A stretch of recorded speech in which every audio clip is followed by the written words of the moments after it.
A very good morning to all the students.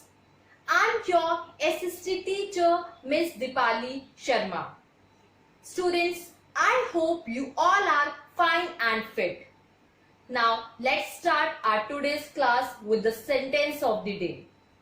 Today's sentence of the day is, education is not a preparation for life, it is life itself.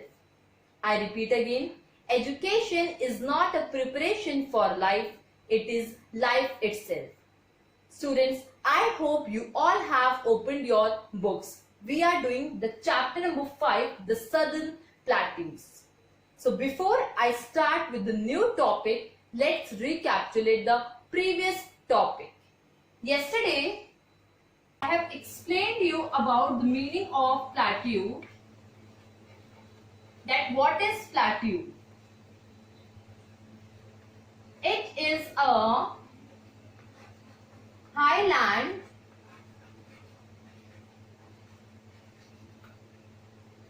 which is almost flat at the top. This is the definition of plateau. Plateau is a highland which is almost flat at the top. Then I have explained to you about the southern plateaus. Southern plateau.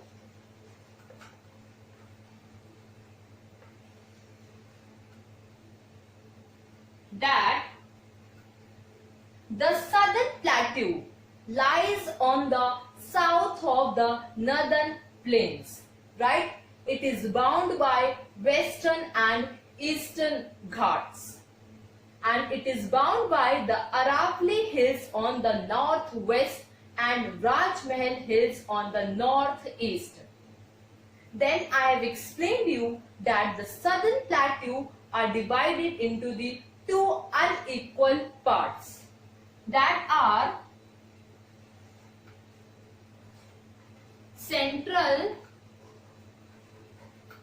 Highlands and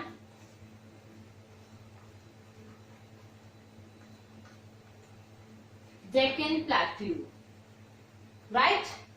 So the southern plateau is divided into the two unequal parts, Central Highlands and Deccan Plateau. Then I have explained you that the Central Highlands consist of the two plateaus, that are Malwa Plateau and Chota Nagpur Plateau. So the Malwa Plateau lies on the northwest of the Central Highlands and the Chota Nagpur Plateau lies on the northeast of the Central Highlands, right? Now today we will discuss about the Deccan Plateau. Now Deccan Plateau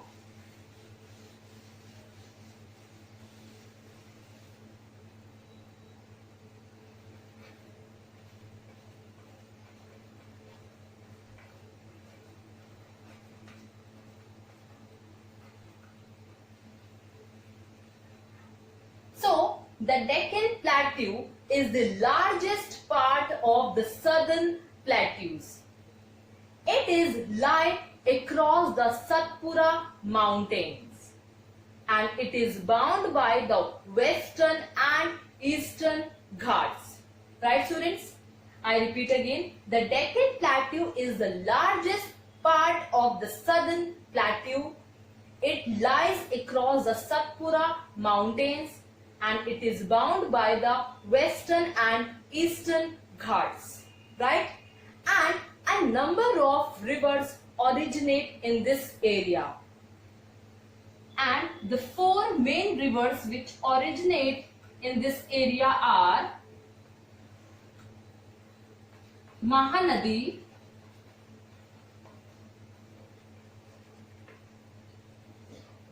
Godavari, Krishna and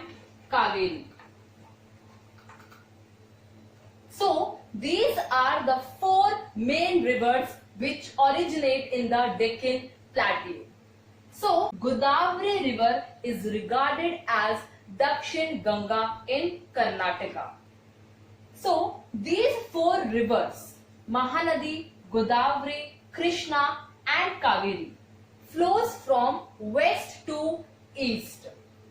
So, why these rivers flow from west to east? Because the Deccan Plateau slopes from west to east. That's why these rivers flow from west to east. Then it falls into the Bay of Bengal, right? The Jog Falls is in Karnataka, which is the highest waterfall in India. So the land of Deccan Plateau is uneven. It is not even. So that's why these rivers form a number of waterfalls in India, right? The Jog Falls in Karnataka is the highest waterfall in India, right? And many dams have been built across these rivers, like Bhakra Nangal Dam, Hirakud Dam, Nagarjuna Sagar Dam.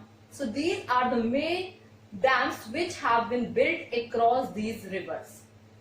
Now, the Deccan Plateau has the largest and huge deposit of minerals like gold, iron. And there are two gold mines which are very famous in India. That are Kolar gold mines and Hatti gold mines of Karnataka. It is very famous in India. Right, students? Now I have explained you about the Deccan Plateau. Now we will read this topic through the book. So, Deccan Plateau. Now we will read through the book. Now students, we will read about the Deccan Plateau through the book on page number 33. It is the largest part of the southern plateaus. The Deccan Plateau lies across the Satpura Mountains. So students, the Deccan Plateau is the largest part of the southern plateaus and it lies across the Satpura Mountains. You have to underline this line. The Deccan Plateau lies across the southern plateaus and the Deccan Plateau lies across the Satpura Mountains. It is towards the south of Narmada. It is bound by the western and eastern Ghats. A number of rivers originate in this area. Mahanadi, Godavari, Krishna and Kaveri are among them. So, a number of rivers originate from the Deccan Plateau. Mahanadi, Godavari, Krishna and Kaveri are among them. The Godavari originates at Trambak in Maharashtra. It is considered as one of the most sacred rivers of India. The Godavari is regarded as Dakshin Ganga in Karnataka. Students, you have to underline this line. The Godavari is regarded as Dakshin Ganga in Karnataka. Godavari, Mahanadi, Krishna and Kaveri flow from west to east and fall into the Bay of Bengal. So these rivers flow from west to east and then they fall into the Bay of Bengal. Do you know the reason why rivers flow from west to east? The reason is that the Deccan Plateau slopes from west to east. Since these rivers are not fed by melting snow, they often dry up during the summer. So, these rivers flow from west to east because the Deccan Plateau slopes from west to east. Next, these rivers are rain-fed, so they cause floods during the rainy season. Next. And the land in the Deccan Plateau is uneven, and therefore the rivers form a number of waterfalls. As I have explained you that the land in the Deccan Plateau is uneven, and this is the reason why rivers form a number of waterfalls, because of the uneven land. Next, the Jog Falls on the river Shravati in Karnataka are the highest waterfall in India. You have to underline this line. The Jog Falls on the river Shravati in Karnataka are the highest waterfall in India. As you can see the image of Jog Falls in your book on page number 33. This is an image of Jog's Fall in Karnataka. It is the highest waterfall in India. Right? Now next. Dams have been built across many rivers. The Mettur Dam on the Kaveri is the largest irrigation project in South India. You have to underline this line. The Mettur Dam on the Kaveri is the largest irrigation project in South India. Other famous dams are Nagarjuna Sagar Dam on the river Krishna, the Hirakud Dam on the river Mahanadi, and Bhakra Nangal Dam on the Satluj. You have to underline these lines. These are the dams which have been built across many rivers. The Mettur Dam on the river Kaveri, Nagarjuna Sagar Dam on the river Krishna, the Hirakud Dam on the river Mahanadi, Bhakra Nangal Dam on the Satluj River. The stored water is used for irrigation. Next, the Deccan Plateau has rich deposit of minerals like iron, gold and mica. The Kolar gold mines and the Hatti gold mines in Karnataka are the famous gold mines of India.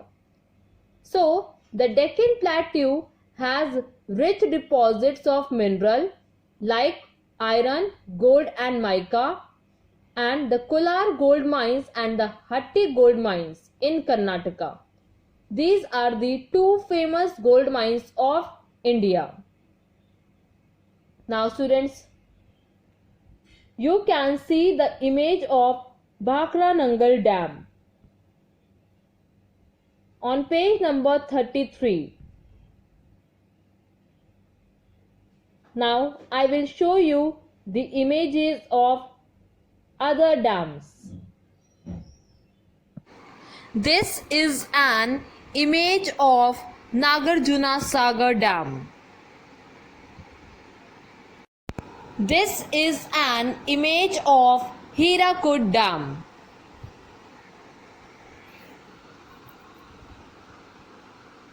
This is an image of Mettur Dam.